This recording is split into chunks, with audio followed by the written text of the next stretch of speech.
Okay. सो आज हम लोगों ने डिस्कस करनी है time independent Schrodinger wave equation को।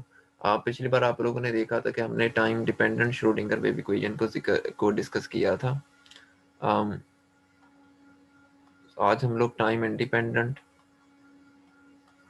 श्रोडिंगर वेव इक्वेशन के बारे में बात करेंगे। ये क्या होती है और इसको हम किस तरीके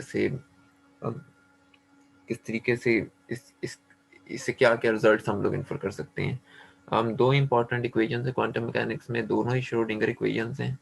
एक इक्वेशन है आपके पास जिसको हम लोग time dependent Schrodinger wave equation कहते हैं, और एक वो है जिसको आप लोग time independent Schrodinger wave equation कहते हैं। मसलन जैसे उस दिन हमने ये लिखा था कि वैसे मैंने उसको आपको कहा था कि ये ऑपरेटर नहीं है ई, और इसको ऐसे लिखना नहीं चाहिए, लेकिन हमने उसको बहरहाल इस तरीके से लिखा था।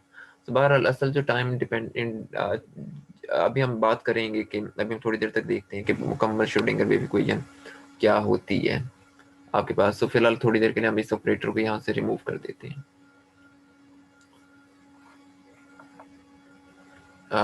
अच्छा, क्लासिकल मैकेनिक्स में आप लोगों के पास जो टोटल एनर्जी होती है उसको आप लोगों ने क्लासिकल मैकेनिक्स पे कोई कोर्स लिया है क्या? मैकेनिक्स आप लोगों ने 2 कोर्सेज लिए ना मैकेनिक्स के? ठीक है। सो आप लोगों ने फिर प्रॉब्लम हैमिल्टोनियन के बारे में किसी ना किसी जगह पर पढ़ा होगा। टोटल एनर्जी को क्लासिकल मैकेनिक्स में हैमिल्टोनियन कहते हैं, और आमतौर पर इसको हैमिल्टोनियन क्यों कहा जाता है? इसको एच से रिप्रेजेंट करते हैं। आमतौर पर क्लासिकल मैकेनिक्स के जो डायनामिकल वेरिएबल्स होते हैं वो पोजीशन और मोमेंटम के फंक्शंस होते हैं, पोजीशन और मोमेंटा। सो अगर आपके पास ith नंबर ऑफ पार्टिकल्स है, so there will be I number of momentas होंगे। सो ये एक डायनामिकल वेरिएबल है। डायनामिकल वेरिएबल्स वो होते हैं जो टाइम के ऊपर डिपेंड करते हैं, जो टाइम में इवॉल्व हो सकते हैं। जनरली हम लोग इसको ऐसे कहते हैं, sum of kinetic energy plus potential energy is called Hamiltonian. अगर आपने इसको क्लासिकल मैकेनिक्स में लिखना हो, सो ये आपके पास बन जाएगा p²/2m। और हम लोग पोटेंशियल, अच्छा मैं इस वजह से ना मैं पोटेंशियल एनर्जी को v या u से रिप्रेजेंट किया करूँगा। कुछ बुक्स में v से रिप्रेजेंट होता है, कुछ बुक्स में u से। तो आप देख लीजिएगा कि इससे कोई फ़र्क नहीं पड़ता कि आप किस तरह रिप्रेजेंट कर रहे हैं। अगर आपने इसको क्वांटम मैकेनिक्स में रिप्रेजेंट करना है, तो बेसिकली आपको इसको ऑपरेटर फॉर्म में लेके जाना पड़ेगा। सो यहाँ पर भी ऑपरेटर आ जाएगा, प्लस यहाँ पर भी आपके पास ऑपरेटर आ जाएगा। इसको कर लें सॉल्व। सो आपके पास क्लासिकल मैकेनिक्स का जो हैमिल्टोनियन बनता है, जो क्वांटम मैकेनिक्स का हैमिल्टोनियन बनता है -h/(i)बार partial over partial x p की आइगन वैल्यू स्क्वायर। ये बेसिकली जब ये डेरिवेटिव के ऊपर अप्लाई होगा तो ये डबल डेरिवेटिव बन जाएगा। और अच्छा, ये चीज़ मैं चाहूँगा कि आप लोग इस बात के ऊपर फोकस करें कि डबल डेरिवेटिव कैसे बनेगा। So that could be a good exercise, इसको सोचें। सो बेसिकली मैं ये कह रहा हूँ कि ये जो चीज़ है, सो लेट्स सपोज मैं इसको किसी भी फंक्शन के ऊपर अप्लाई कर रहा हूँ। मैं असल में ये कह रहा हूँ कि ये चीज़ इसके बराबर है, sorry, -h/² partial x square. हालांकि ये स्क्वायर डबल डेरिवेटिव कैसे बन गया इस बारे में सोचें कि ये किस तरीके से हम साबित कर सकते हैं और किन आर्गुमेंट्स की बेस पर साबित कर सकते हैं। That is a very very good conceptual question, plus question from mathematics as well. So बहरहाल आप इसको जब, और यहाँ पर मैंने एक्स हैट को एक्स में कन्वर्ट कर दिया क्योंकि आपको याद है कि एक्स हैट को जब आप साई पे अप्लाई करते हैं तो इसकी आइगन वैल्यू एक्स ही आपको मिलती है। सो आपके पास हैमिल्टोनियन बन जाएगा सिंप्लीफाई करने के बाद -h² partial square over partial x square plus v of x। सो ये आपको जो इक्वेशन नंबर 1 है, ये वाली इक्वेशन, ये आपको क्वांटम मैकेनिक्स के अंदर टोटल एनर्जी प्रोवाइड करती है। सो आप इस इक्वेशन के जरिए टोटल एनर्जी फाइंड नहीं कर सकते, आपको इसको ऑपरेटर फॉर्म में लेके जाना पड़ता है, क्योंकि ये आपको टोटल एनर्जी दे रही है। तो लिहाजा फिर आप ये कह सकते हैं कि जब आप किसी हैमिल्टोनियन ऑपरेटर को किसी वेव फंक्शन पे अप्लाई करेंगे तो आपको ई मिलना चाहिए। सो यही वजह है कि मैंने यहाँ पर ई के ऊपर ऑपरेटर का साइन नहीं लगाया, क्योंकि ई असल में ऑपरेटर नहीं है, ई आइगन वैल्यू होती है हैमिल्टोनियन ऑपरेटर की। हैमिल्टोनियन ऑपरेटर आपको टोटल एनर्जी प्रोवाइड करता है। अगर हम यहाँ पर एच की वैल्यू भी इंसर्ट कर लें, H cut square by 2m। अच्छा, ये जो साई है ये टाइम डिपेंडेंट भी हो सकता है, मैं इसको ऐसे लिख सकता हूँ, इसमें कोई मजाइका नहीं है ऐसे ना लिखने में, सॉरी इसमें कोई मजाइका नहीं है ऐसे लिखने में। Partial square over partial x square psi E, sorry sorry sorry sorry, इसके अंदर पोटेंशियल तो ऐड करना भूल ही गए। और अभी हम देखेंगे कि ये चीज़ ई के बराबर कैसे आती है। अभी मैंने इसको सिर्फ क्लासिकल मैकेनिक्स की डेफिनेशन के जरिए की। अभी हम प्रॉपरली टाइम डिपेंडेंट इक्वेशन को इस्तेमाल करते वक्त चेक करेंगे कि हम टाइम इंडिपेंडेंट श्रोडिंगर इक्वेशन कैसे बना सकते हैं। सो यहाँ पर मैं ई की जगह ये चीज़ इंसर्ट नहीं कर रहा, ये चीज़ ध्यान में रखें। अगर मैंने यहाँ पर टी इंसर्ट कर दिया तो फिर इसका मतलब होगा कि ये मेरे पास टाइम डिपेंडेंट श्रोडिंगर इक्वेशन है, तो मैंने यहाँ पर ई को इस फॉर्म में नहीं लिखा। अभी हम इस बात को प्रॉपरली जस्टिफाई करेंगे कि क्यों नहीं लिख रहे और किस तरीके से इसकी लेफ्ट हैंड साइड हमें बता रही है कि यहाँ पर जो ई है वो टाइम इंडिपेंडेंट होना चाहिए। सो बहरहाल ये जो दो इक्वेशंस आपके सामने हैं ये बहुत बहुत फेमस इक्वेशंस हैं। ये दोनों इक्वेशंस असल में एक ही चीज़ को रिप्रेजेंट कर रही हैं। सो ये जो ऊपर फॉर्म लिखी हुई जिसको मैं अब इक्वेशन नंबर 2 कहूँगा, ये असल में श्रोडिंगर इक्वेशन की ज़्यादा फेमस फॉर्म है। H psi is equal to E psi. So इसको हम कहते हैं time independent Schrodinger wave equation. अभी हम इस अच्छा एक चीज आप लोगों के जहन में होनी चाहिए, हम time independent Schrodinger wave equation को उस तरीके से डिराइव नहीं कर सकते फर्स्ट प्रिंसिपल से जिस तरह हम यूजुअली फिजिकल लॉस को करते हैं। ये एक मैथमेटिकल कॉन्सेप्ट है और हम इसको फर्स्ट प्रिंसिपल्स के थ्रू ड्राइव नहीं कर सकते। आपका कोई स्टार्टिंग पॉइंट नहीं होता जिसके जरिए आप स्टार्ट करें और अल्टीमेटली आपके पास ये रिजल्ट आ जाए। तो ऐसा कोई मेरे इल्म में ऐसा फिलहाल कोई तरीका नहीं है, कम अज़ कम अंडर ग्रेजुएट के लेवल पे, जिसके जिसके जरिए हम इसको फर्स्ट प्रिंसिपल से डिराइव कर सकें। Although there are some ways in advanced quantum mechanics, particularly in field theory, quantum field theory, लेकिन वहाँ पर इसको फिर श्रोडिंगर इक्वेशन नहीं कहा जाता, वहाँ पर इसको श्रोडिंगर लाइक इक्वेशन कहा जाता है। वो थोड़ा सा एक डिफरेंट कॉन्सेप्ट है, क्योंकि वहाँ पर हम चीज़ों को फंक्शन की फॉर्म में डिस्कस नहीं कर रहे होते, वहाँ पर हम चीज़ों को फील्ड्स की फॉर्म में डिस्कस कर रहे होते हैं, जैसा ग्रेविटेशनल फील्ड है, इलेक्ट्रिकल फील्ड है, मैग्नेटिक फील्ड। सो बहरहाल at this level, for the sake of third semester, we can say that there is no pet way to uh, figure out how to derive Schrodinger equation from the first principles. So this is just a theorem. So you can say this is a theorem. आइए हम as it is हम इसको assume कर रहे हैं कि ये हमारा एक हाइपोथेसिस है जो बिल्कुल ठीक साबित होता है। इसकी बैकग्राउंड पे कुछ मैथमेटिक्स अलबत्ता इन्वॉल्व है, लेकिन अगर हमने क्वांटम मैकेनिक्स 1 पढ़ी या मैंने आप लोगों को पढ़ाई तो फिर बहरहाल मैं उसको तफसील से डिस्कस करूँगा कि कैसे कैसे क्या मैथमेटिक्स है पीछे जिसकी बेस पर हम ये सारी चीज़ें डिराइव कर सकते हैं। वो डिस्कशन भी कम अज़ कम एक महीने के लेक्चर्स हैं, उसमें 8 लेक्चर्स आपको चाहिए होंगे उन चीज़ों को डिस्कस करने के लिए। बहरहाल खैर यहाँ पर आप देख सकते हैं कि ये जो इक्वेशन है इसमें ई, हम कह सकते हैं कि E is the eigen value of sorry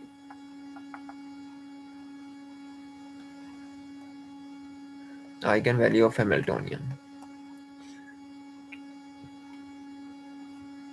and this equation is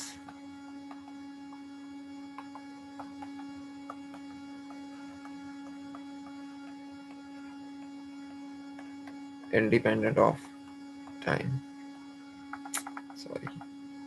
जिसकी वजह से हम इसे टाइम इंडिपेंडेंट श्रोडिंगर इक्वेशन कहते हैं। बहरहाल अब हम एक ज़्यादा प्रोमिनेंट तरीके से इसको डिराइव करेंगे, एक ज़्यादा अच्छे तरीके से, यानी कि time dependent Schrodinger wave equation के ज़रिए यहाँ तक पहुँचेंगे। यहाँ तक किसी का कोई क्वेश्चन है, कोई बात किसी को समझ ना आई हो?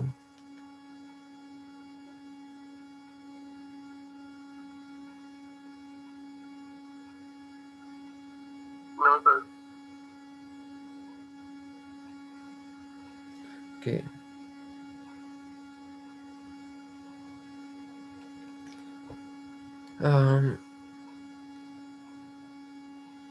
सो हम स्टार्ट करते हैं time dependent Schrodinger wave equation से। हमारे पास time dependent Schrodinger wave equation, हमने एनर्जी की आइगन वैल्यू ये लिखी थी। क्योंकि ये एनर्जी की आइगन वैल्यू है, तो लिहाजा आप इसी इक्वेशन में किधर गई आपके पास, sorry,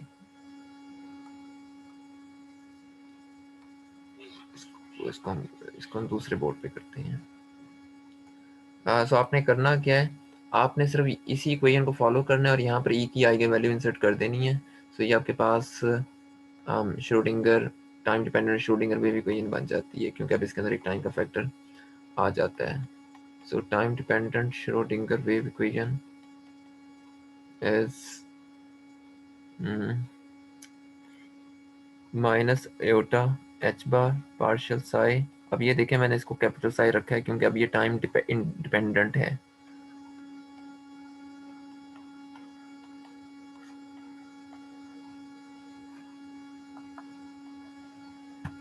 partial square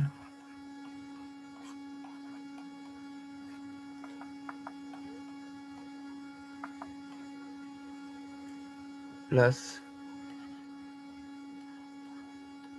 we psi, इसे हम कह देते हैं equation number 4। I don't know कि आज ये मेरा पेन इतना मसला क्यों कर रहा है।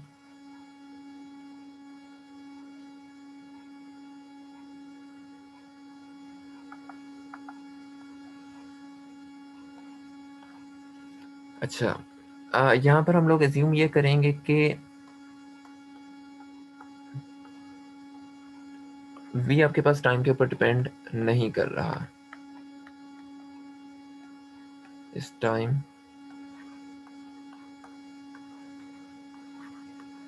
इंडिपेंडेंट। तो इसका मतलब क्वेश्चन नंबर टाइम इंडिपेंडेंट या टाइम डिपेंडेंट है? ये टाइम डिपेंडेंट है क्योंकि इसके अंदर टाइम का फैक्टर आ रहा है। जी सर। सर आपने कहा था कि पहले हम कोई क्वेश्चन बन गया हमारे पास टाइम इंडिपेंडेंट क्वेश्चन बन गया जो हाँ सर आपने कहा कि अगर हम डायरेक्टली यहाँ पे ई को पुट करते हैं कि सर हमारे पास तो कोई क्वेश्चन टाइम में इंडिपेंडेंट थी, तो हम ई को क्यों नहीं पुट कर सकते हैं? अभी हम जब ये इक्वेशन वहां से ड्राइव कर लेंगे, अभी हमने एज्यूम ये किया कि आपका जो ई है वो टाइम ई की आइगन वैल्यू ये होती है, इसमें तो हमें कोई दो राय नहीं है। अब हम इसको पुट करके टाइम ये वाली फॉर्म बनाएंगे, H psi is equal to E psi, ठीक है। और देन यहाँ से हम फिर साबित करेंगे कि जो अब ये वाला ई मैंने यहाँ पर लिखा हुआ है, ये ई आपके पास टाइम के ऊपर डिपेंड नहीं करता। ये हम साबित करेंगे अभी सिर्फ assume करना है कि ये डिपेंड नहीं करता। हाँ, ये हमने पहले से, मैंने आपके सामने ना, मैंने यहाँ पर जो मैंने काम किया इस बोर्ड के ऊपर, वो मैंने असल में क्लासिकल मैकेनिक्स वाली सारी स्कीम के थ्रू किया है। अभी हम उसको प्रॉपरली क्वांटम मैकेनिक्स के पर्सपेक्टिव से लेके चल रहे हैं आगे सारी चीजों को।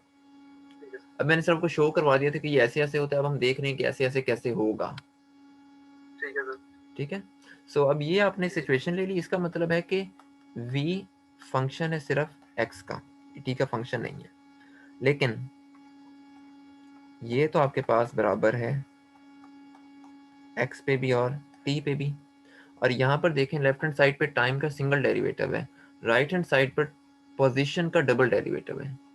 तो इस तरह की इक्वेशंस को सॉल्व करना थोड़ा सा डिफरेंट होता है यूजुअल डिफरेंशियल कैलकुलस की निस्बत, जिस तरह आप यूजुअली डिफरेंशियल इक्वेशंस को सॉल्व करते हैं। सो यहाँ पर हम एक टेक्निक यूज करेंगे जिसको हम सेपरेशन ऑफ वेरिएबल्स का नाम देते हैं। सेपरेशन ऑफ वेरिएबल्स क्या होती है? सेपरेशन ऑफ वेरिएबल्स का मतलब ये होता है कि आपने ये जो वेव फंक्शन लिखा है, और ये आप लोगों को बहुत सारी प्रॉब्लम्स में खुद भी करना पड़ेगा, इसलिए इसको जरा ध्यान से देखिएगा इस टेक्निक को। आप इसमें एज्यूम ये करते हैं कि एक्स और टी एक दूसरे के इंडिपेंडेंट हैं, तो लिहाजा आप इसको दो फंक्शन में डिवाइड कर लेते हैं।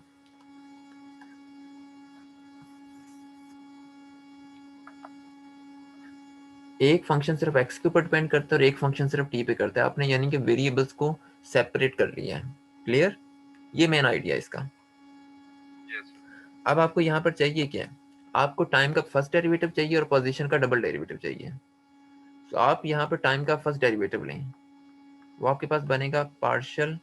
अब मैं इसके आगे एक्स और टी बार बार नहीं लिखूंगा, क्योंकि ये कैपिटल साई का मतलब है कि ये एक्स और टी के ऊपर डिपेंड कर रहे हैं। और इसी तरीके से फाई टी का फंक्शन है, एक्स साई एक्स का फंक्शन है, इसलिए अब इनके आगे भी आर्गुमेंट्स लिखने की ज़रूरत नहीं है। सो ये आपके पास बन गया psi partial phi over partial x.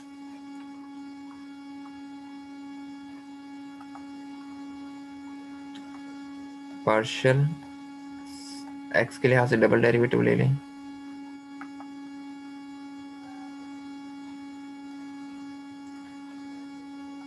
Phi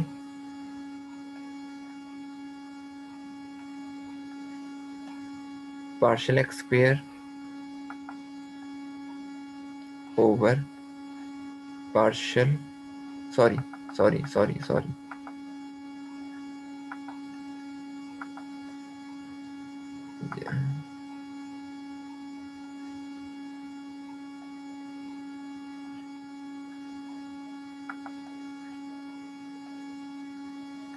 ये चीज़ बन गई।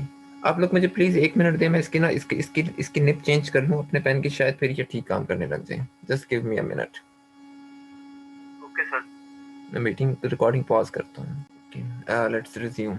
सो यहाँ तक आपने ये काम कर लिया, आपने ये दोनों चीज़ें बना ली हैं, इन दोनों को पुट कर दें आप अपनी इक्वेशन नंबर 4 में।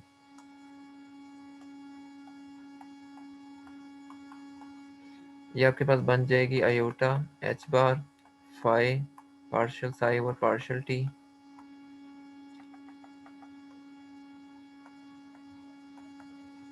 Minus H bar square by 2m phi partial square psi over partial x square plus V psi phi. एक चीज़ याद रखेंगे, यहाँ पर किसी भी जगह कैपिटल साई नहीं है, इन्हें डिवाइड कर दें दोनों तरफ साई और फाई के साथ। तो लिहाजा आपके पास ये वी अकेला रह जाएगा और बाकी यहाँ से साई कैंसिल हो जाएगा, यहाँ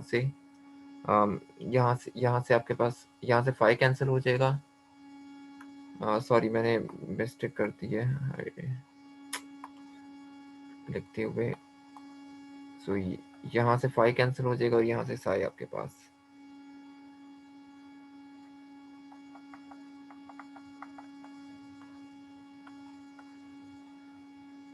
अब आपके पास जो फाइनल फॉर्म बनेगी इक्वेशन की, iota H bar 1/5 partial phi over partial T minus H bar square by 2m 1/साई partial square psi over partial x square plus V. ये आपके पास, इसको मैं नाम दे देता हूँ इक्वेशन नंबर ए का। यहाँ तक क्लियर है सबको कैसे हमने काम किया, यहाँ तक पहुंचे हैं? ये लास्ट वाला स्टेप दोबारा समझा दीजिए। आपने यहाँ पर इसको डिवाइड किया साई और फाई से, ठीक है? तो इसको डिवाइड करें, यहाँ पर देखते हैं। ठीक है।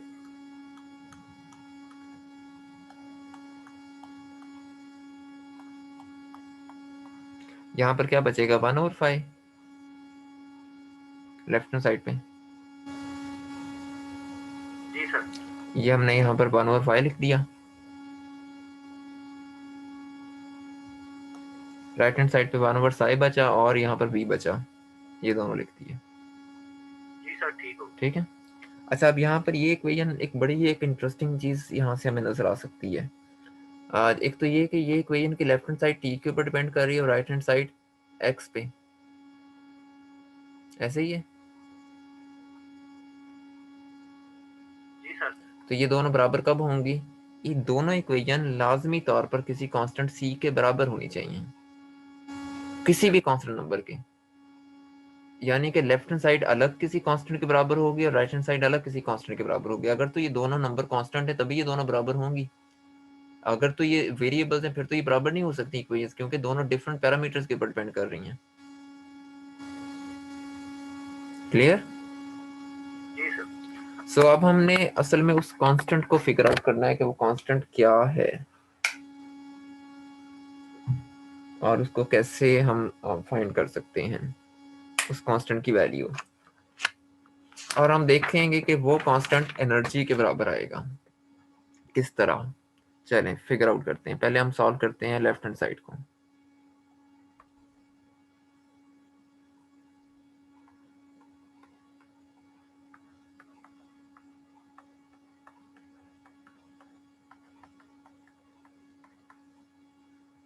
एज्यूम करें इसको, यहीं पर हम कंप्लीट करेंगे।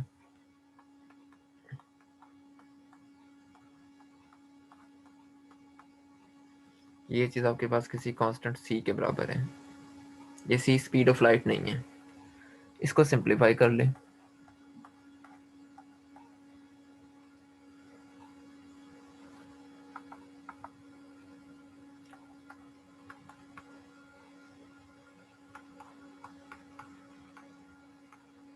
ये चूंकि सिंगल वेरिएबल है तो हम इसको कन्वर्ट कर सकते हैं कंप्लीट डिफरेंशियल में पार्शियल को।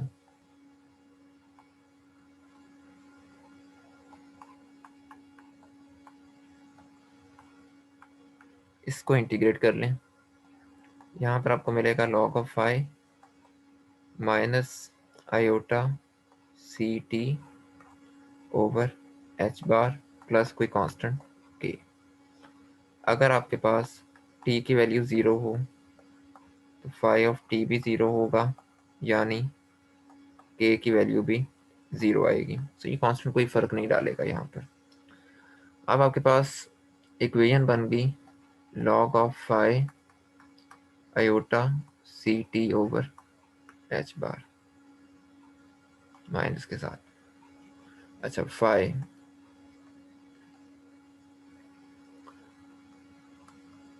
Exponential minus iota C T over H bar. Log को खत्म करने के लिए आपने ये काम कर लिया।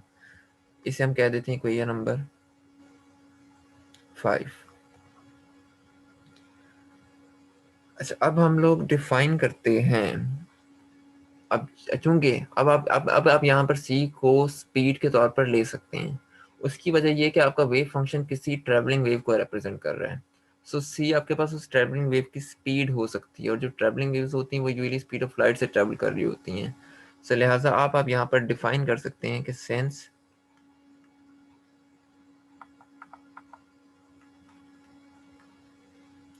c is equal to omega by H bar. ये आप चेक देख लीजिएगा, ये यूनिट्स जो हैं वो कंसिस्टेंट्स हैं।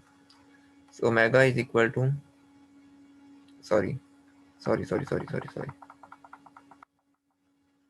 तो c is equal to omega H bar के तौर पर। यहाँ पर ओमेगा की वैल्यू लिखें 2 पाई एफ, और h की लिखें h ओवर 2 पाई। तो यहाँ से आपके पास एच एफ आ जाएगा। एच एफ किसके बराबर होता है? ई के। इसका मतलब है कि ये कांस्टेंट एनर्जी के बराबर है। क्लियर? जी सर। तो अब आपके पास इक्वेशन नंबर 5 क्या बन गई? Phi equals G phi of t equals minus iota E t over H bar, equation number 6।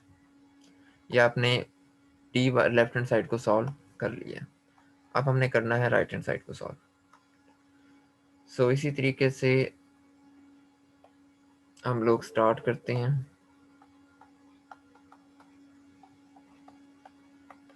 और राइट हैंड साइड आपके पास बराबर है minus H bar square over 2m 1/साई partial square psi partial x square plus v is equal to, ये भी उसी constant c के बराबर होगी। इसको आप सिंप्लीफाई कर लें। जिस तरह भी आप लोग करना चाहते हैं।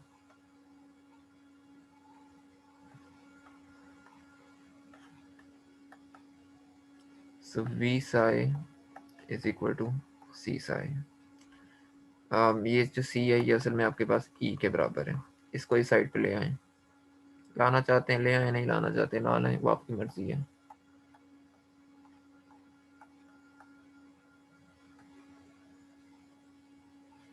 उप्स, हमने एक गलती कर दी हमने। हमने जब इस कांस्टेंट से मल्टीप्लाई किया है, सो आपको यहाँ पर भी तो करना है।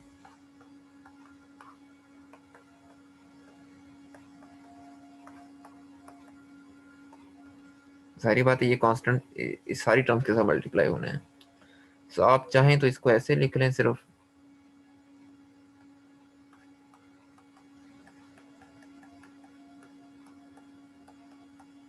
या आप चाहें तो इसको ऐसे भी लिख सकते हैं।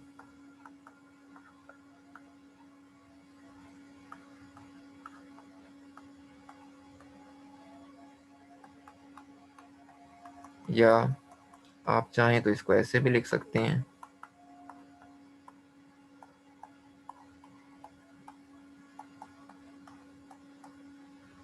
या आप चाहें तो इसको ऐसे भी लिख सकते हैं। सो ये जो आपके पास असल में ये जो हमारी मेन फॉर्म है इक्वेशन नंबर 7, ये बेसिकली सारी फॉर्म्स इक्विवेलेंट हैं। इसे हम नाम देते हैं Schrodinger time independent Schrodinger wave equation का। क्लियर है यहाँ तक, कोई मुश्किल?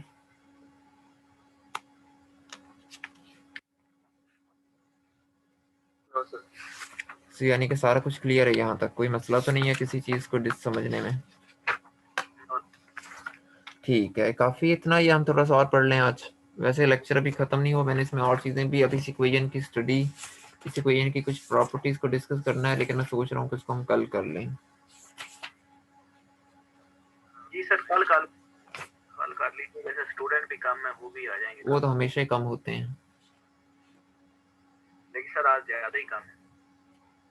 वो आदत बना ली होगी उन्होंने। बहरहाल ये जो इक्वेशन है ये असल में एक बहुत इंपॉर्टेंट पैरामीटर के ऊपर डिपेंड कर रही है। फीचर्स को हम लोग कल डिस्कस करेंगे।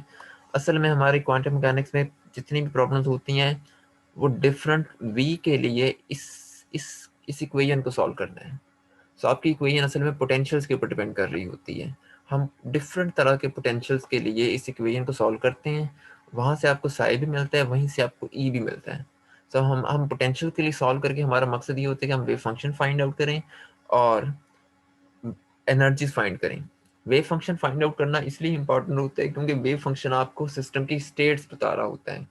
जिस तरह बोहर के एटॉमिक मॉडल में स्टेशनरी स्टेट्स होती हैं, जिनको आप डिस्क्रीट स्टेट्स कहते हैं, और उन स्टेट्स की कोई ना कोई एनर्जी भी होगी।